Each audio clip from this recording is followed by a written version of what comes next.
Nakatanggap ka na rin ba ng ganitong notification? You're now eligible to create a branded content.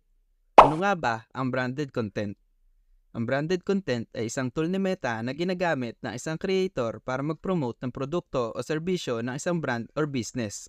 Kapag ipopost na ng creator ang ginawa niyang content para sa pag-promote ng products or services, kailangan nakatag ang business partner nito. Paano nga ba mag-tag ng business partner? Click nyo po itong What's on your mind, then click nyo po itong Tag Business Partner, then search nyo lang po dito yung brand or business na nagpapapromote sa inyo. Then click nyo na po itong Save. Paano naman tayo kikita dito?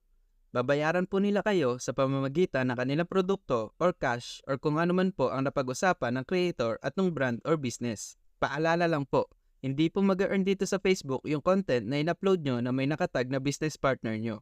Dahil madedetect ni Meta na naka-paid partnership ang inyong post. Dahil ang brand